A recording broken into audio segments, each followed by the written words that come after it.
iliyo safi mbele ya kijana.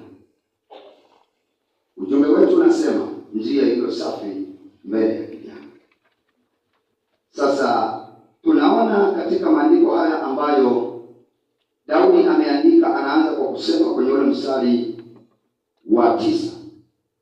Anasema jinsi gani kijana aisafishe njia yake kwa kutii, akifuata neno lako.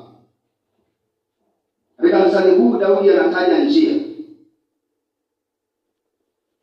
lakini kwenye mstari wa 10 Daudi anasema kwa moyo wangu wote nimekufuata, usiniache nipotee mbali na maagizo yako. Katika mstari wa 11 anasema moyoni mwangu nimeliweka neno lako, nisije nikakutenda dhambi. Katika mistari hii tunaona kuna mambo matatu ya kujifunza usiku wa leo. Bwana Yesu asifiwe. Katika maandiko haya kuna mambo matatu ya kujifunza usiku wa leo. Jambo la kwanza ambalo tunaanza na ule mstari wa 9 ambapo Daudi anasema jinsi gani kijana aisafishe njia yake. Ni kwa jinsi gani kijana aisafishe njia yake? Ukisoma kitabu cha Methali sura ya 16 mstari wa 25, Biblia inasema iko njia ionekanayo kuwa sawa machoni pa mtu, lakini mbele yake ni njia za mauti. Sulemani anazungumza na kubainisha kwa habari ya njia. Daudi anazungumza kwa habari ya njia, lakini Sulemani anaanza kuzungumza, anasema iko njia ionekanayo kuwa sawa machoni pa mtu, lakini mbele yake ni njia za mauti. Bwana Yesu asifiwe. Jina la Bwana libarikiwe. Katika dunia hii ambayo tunaishi, watumishi wa Mungu, vijana hapo walio wengi karibia ni wanangu. Dunia tunayoishi ina njia nyingi. Sulemani alipotambua, akaona kwa habari ya njia, na akaona watu wanafuata njia wakiwa wanatembea, lakini macho yake yakapata upeo wa kuona kwamba watu hawa wanapokuwa wanatembea wanafuata hizi njia, mbele yake kuna shimo la mauti. Akaamua kuandika ili kuweza kumsaidia mtu wa Mungu, yaani mimi na wewe. Daudi anaanza kuzungumza kwa habari ya njia, anaongea njia kwa habari ya kijana. Katika ulimwengu tulio nao, vita iliyo kubwa ambayo shetani anaifanya, hasa amewekeza nguvu kubwa sana kwa vijana. Bwana Yesu asifiwe. Bwana Yesu asifiwe.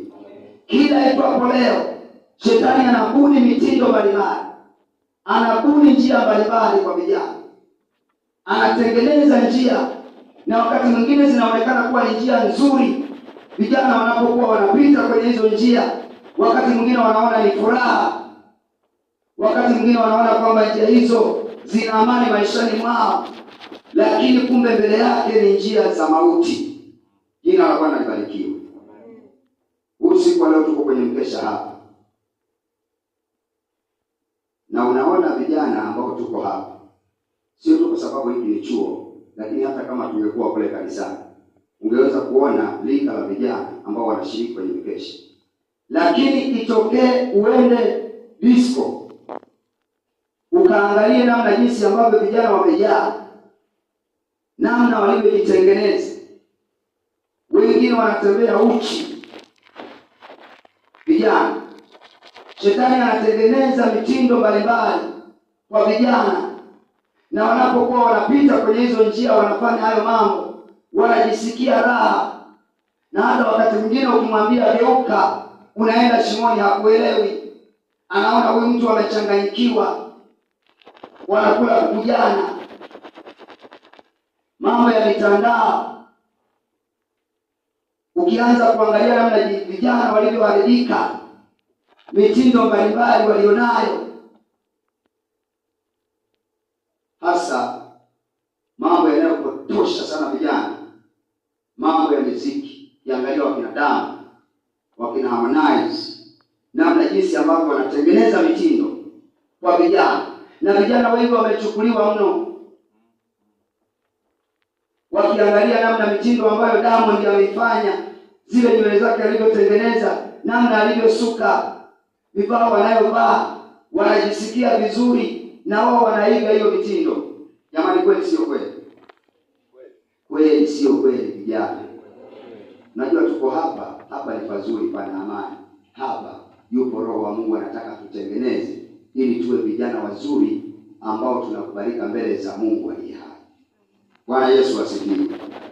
Kwa hiyo Shetani ametengeneza mtindo ambapo lengo lake ni kutaka kuona aondoke na vijana. Vijana wengi wamekuwa wanatembea kwenye hiyo mitindo, kwenye hizo njia ambazo Shetani ametengeneza, na lengo la mitindo hiyo ni moja. Lengo lake linaenda kuangukia kwenye zina. Yesu asifiwe. Yesu asifiwe. Lengo lake linaenda kuangukia huko. Daudi anazungumza, anasema jinsi gani sasa kijana aisafishe njia yake.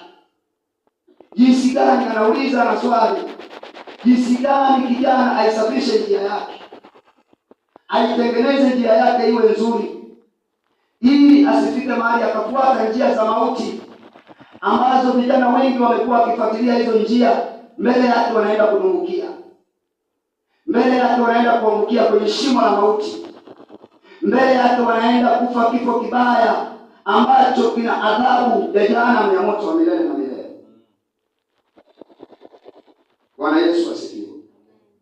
Lengo la Shetani ni moja, anawekeza kwa vijana ili kwamba aweze kuwachukua, aharibu vijana wetu ili kwamba aweze kuondoka nao.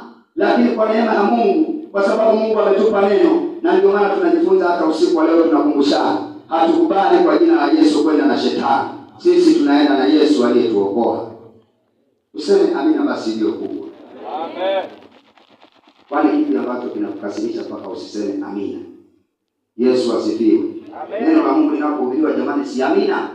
Nimesema ukienda huko nenda ukawakute vijana namna jinsi wanavyomsifu Shetani, namna wanavyoshangilia, namna wanavyorukaruka, namna walivyo na mitindo mbalimbali, wanakesha. Leo hii tunapozungumza hapa kuna makesha. Hata pale tukiwa chuoni walikuwa wanatangaza kuna mkesha. Walikuwa wanatangaza kuna mkesha fulani.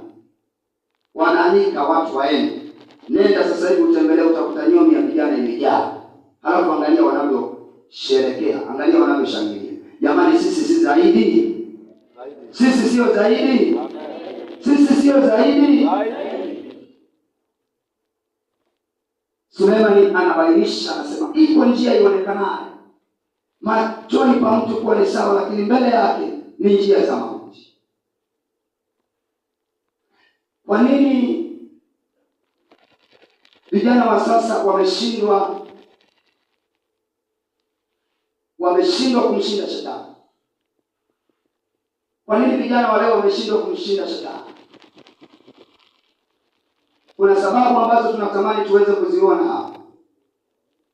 Jambo la kwanza ni kwa sababu wameshindwa kuzifuata njia za Bwana.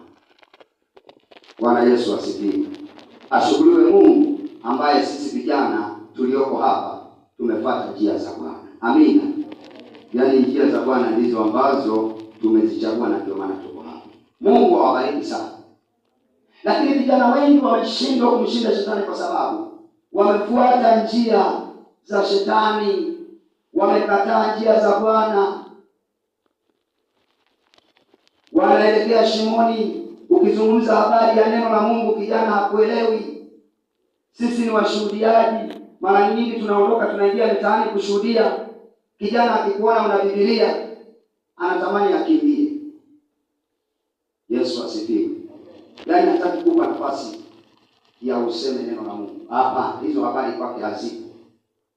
Utamke mambo ya Mungu kwake hayapo, lakini anatamani uzungumze mambo ya hapa duniani.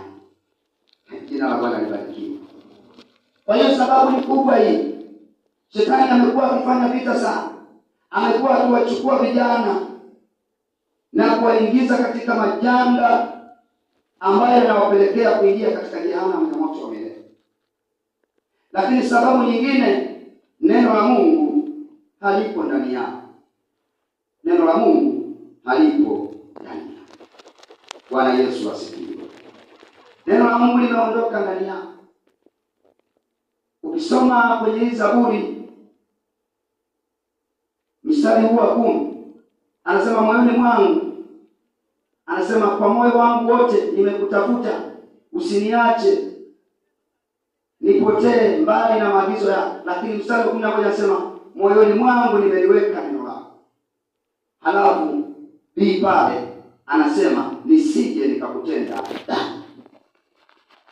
Vijana wengi wamekuwa